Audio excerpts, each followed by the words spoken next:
जी तो dear student, आज हम लोग बात करेंगे कंपोजिट इंडेक्स नंबर के हवाले से। कंपोजिट इंडेक्स नंबर क्या होते हैं जी? When the index number is calculated for two और मोर वेरिएबल, जिसमें हम लोग क्या है दो या दो से ज्यादा वेरिएबल्स के लिए इंडेक्स नंबर कैलकुलेट करते हैं, उसको हम लोग कंपोजिट इंडेक्स नंबर का नाम देते हैं।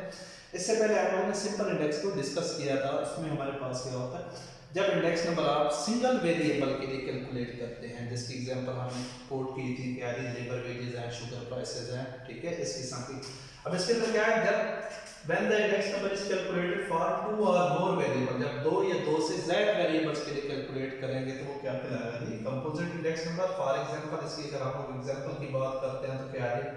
कंज्यूमर प्राइस है जी, और इसी हिसाब से क्या है हमारे पास wholesale price index number.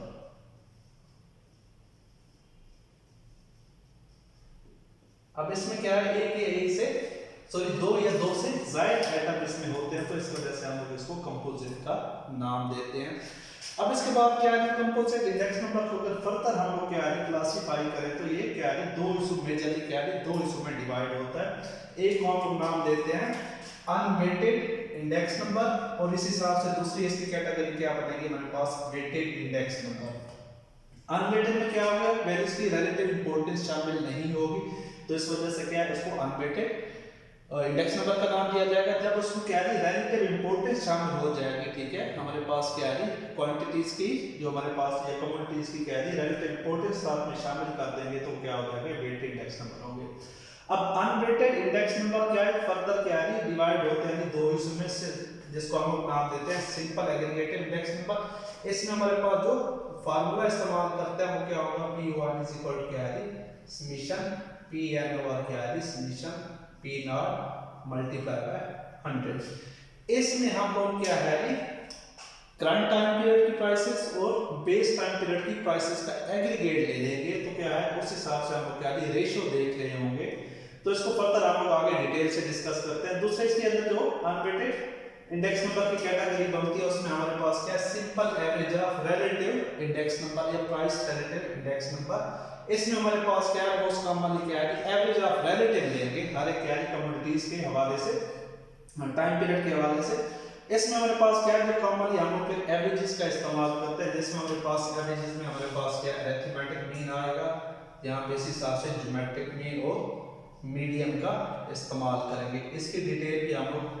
Further आगे देखते हैं। दूसरे इस हिसाब से क्या है weighted index number. Weighted index number को आगे फर्दर हम डिवाइड करें तो हमारे पास क्या आता है वेटेड एग्रीगेटेड इंडेक्स नंबर, या फिर इसको हम नाम देते हैं अगर प्राइस के हवाले से निकाल रहे हैं तो weighted aggregated price index number हो जाएगा। अब इसमें कॉमनली जो फार्मूलाज हम लोग इस्तेमाल करते हैं उसमें क्या है हमारे पास लेस पेयर है, इस हिसाब से क्या है पासे का फार्मूला इस्तेमाल करेंगे, फिशर है और मार्शल एजवर्थ के फार्मूलास को हम लोग क्या है प्राइस के हवाले से भी डिस्कस करते हैं और इस हिसाब से इसको क्वांटिटी के हवाले से भी डिस्कस करेंगे। और इसी की दूसरी कैटेगरी हमारे पास क्या है वेटेड इंडेक्स नंबर की, क्या है weighted average of relative index number. इसमें हम मोस्टली क्या है लेस पेयर और पासे को हम लोग क्या है डिस्कस कर लेते हैं।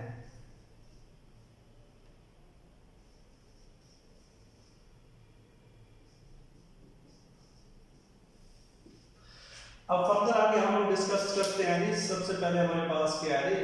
कैटेगरीज को बारी बारी हम लोग डिस्कस करेंगे जो कि कंपोजिट इंडेक्स नंबर की कैटेगरीज आ रही हैं, ठीक है। सिंपल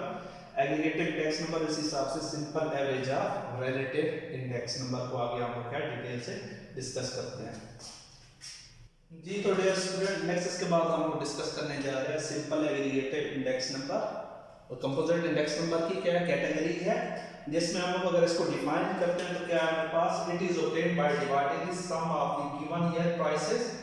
क्या है of all the commodities by the sum of the base year prices of the same commodities.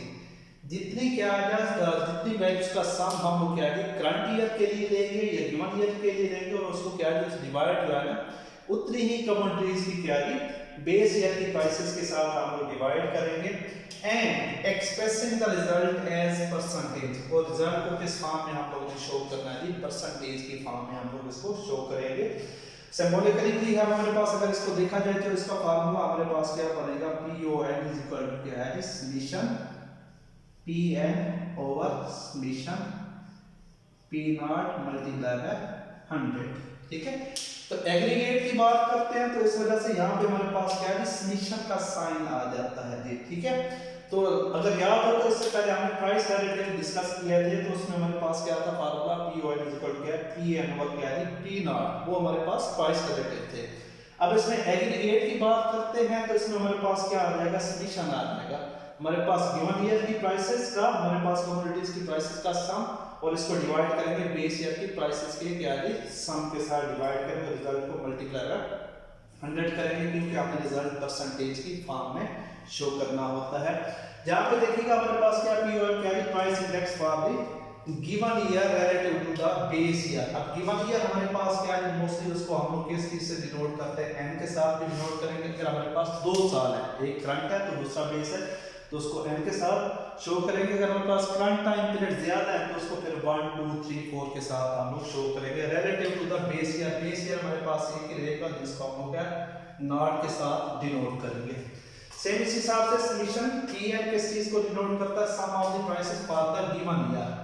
कि गिवन ईयर की प्राइसेस के सम को हम लोग क्या है डिवाइड करेंगे बेस ईयर की प्राइसेस, जिसको हम लोग क्या है समेशन P0 से डिनोट कर रहे हैं, sum of the prices of the base year. अब बेस ईयर हमारे पास किस चीज से डिनोट होगा, नॉट के साथ, और गिवन ईयर हमारे पास किस चीज से डिनोट होगा, n के साथ। ये सम टाइम्स को हम लोग क्या है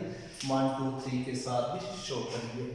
अब इसी क्या है टॉपिक को हम लोग क्या है एग्जांपल के साथ आपको क्या है इलैबोरेट करते हैं, ताकि मजीद आपके कांसेप्ट इसमें क्लियर हो सके। नेक्स्ट इसके बाद क्या है, सिंपल एग्रीगेटेड इंडेक्स नंबर से रिलेटेड हम लोग क्या है एग्जांपल कोट कर रहे हैं, ताकि ये वाला कांसेप्ट आपका मजीद क्लियर हो सके। इससे पहले हमने जो इसकी डेफिनेशन डिस्कस की थी, तो इसमें हमारे पास एग्रीगेट की बात कर रहे थे। अब एक डाटा हमारे पास दिया गया है, एग्जांपल के तौर पर पास क्या है, the following table give the average wholesale prices in rupees per unit. Per unit के हिसाब से हमारे पास क्या है प्राइसेस दी गई हैं, जो कमोडिटीज हमारे पास क्या है, गोल्ड है, व्हीट है, और इस हिसाब से कॉटन हमारे पास क्या है। पूछ क्या है हमारे पास, यूजिंग 2001 एज बेस पीरियड, 2001 को हमने बेस पीरियड कंसीडर करना है। Compute the simple aggregative price indices, simple aggregative price indices हमने निकालने हैं फॉर द ईयर 2002 टू 2005, 202 से लेकर 205 तक के हमने इसके प्राइस इंडाइसेस निकालने हैं। अगर देखा जाए तो हमारे पास क्वेश्चन का डाटा बहुत ही सिंपल हमारे पास दिया गया है, 2001 से लेकर 2005 तक हमारे पास क्या है ईयर दिए गए हैं, और इसमें हमारे पास 3 कमोडिटीज क्या है, गोल्ड है, व्हीट है, और कॉटन की हमारे पास क्या है प्राइस, एवरेज प्राइसेस दी गई हैं हमारे पास। अब 2000 में, अब यहाँ पे देखिएगा हमें एक पॉइंट यहाँ पे जो बताया गया है कि 2001 एज बेस क्या है, जो हमारे पास 2001 है उसको हमने बेस कंसीडर करना है, और बाकी जो हमारे पास टाइम पीरियड है 2002 है, 2003 है, 2004 और 2005 हमारे पास करंट टाइम पीरियड है, या गिवन टाइम पीरियड है, जिनके लिए हमें इंडेक्स नंबर कैलकुलेट करना है जी। अब 2001 को बेस कंसीडर किया हुआ, तो बेस को हम कमीशन P0 से डिनोट करते हैं, तो यहाँ पे 2001 को हम P0 से डिनोट कर देंगे। और करंट टाइम पीरियड को अगर देखा जाए तो जनरल फार्मूला आता है हमारे पास क्या P1 समेशन Pn और क्या है P0 मल्टीप्लाई बाय 100। तो करंट टाइम पीरियड को हम लोग डिनोट करते हैं जी Pn के साथ। अगर 2 साल होते तो इसको P0 और इसको Pn कंसीडर कर लेते, लेकिन अब यहाँ पे देखिए हमारे पास क्या है करंट टाइम पीरियड ज्यादा है, अगर इसको Pn से डिनोट करते हैं तो बाकी को क्या नाम देंगे, तो इस वजह से क्या है हम क्या है इसको P1 से डिनोट कर देंगे, इसको P2 से डिनोट करेंगे, और इसको P3, और इस हिसाब से इसको P4 से डिनोट कर देंगे। जो करंट टाइम पीरियड है हमारे पास क्या है P1 P2 P3 और P4 है। अब नेक्स्ट इसका क्या है हम देखें तो एग्रीगेट की बात करें तो एग्रीगेट में क्या है सिंपली क्या है हमारे पास जो करंट है या बेस है उसका हम लोग क्या लेते जाएंगे, टोटल लेते जाएंगे। तो यहाँ पे अगर टोटल लेते हैं तो क्या है हमारे पास, इसको हम समेशन P0 से डिनोट करेंगे, ये हमारे पास P1 है तो इसका टोटल समेशन P1 से डिनोट किया जाएगा, ये P2 है तो इसका टोटल समेशन P2 से डिनोट करेंगे, और यहाँ पे समेशन P3, और यहाँ पे समेशन क्या आ जाएगा P4 आ जाएगा। इन तमाम वैल्यूज को क्या है हम लोग टोटल बता देंगे, कोई इसके अंदर क्या है लंबी जोड़ी यहाँ पे कोई बात नहीं है कि जो मेरे पास बेस की और करंट की जो मेरे पास वैल्यू दी गई है इसका आपको क्या करते जाएंगे, टोटल लेते जाएंगे। ये टर्म ऑलरेडी मैंने कैलकुलेट कर रखी है, तो उसके अकॉर्डिंग हमारे पास देखिएगा जो हमारे पास समीशन P नॉट आ रहा है वो क्या है 50.4 है, और समीशन P1 हमारे पास इसका जो टोटल आ रहा है 50.7, समीशन P2 का हमारे पास टोटल क्या है 55 है, P3 का हमारे पास टोटल क्या है 56.8, और P4 का हमारे पास टोटल क्या है 59.6 है। हमने बेटा यहाँ पे कोई लंबी चौड़ी बात नहीं कि क्या जो हमारे पास प्राइसेस दी हुई थी उसको हम लोगों ने क्या है सम कर देंगे हैं, ये भी याद रखिएगा, इसका हमने सामने यहाँ टोटल देना है। अब प्राइस इंडेक्स हमने निकालने हैं कि किसके लिए, फॉर 2002 के लिए, 3 के लिए, 4 के लिए और 5 के लिए। तो यहाँ पे क्या लिखेंगे प्राइस इंडेक्स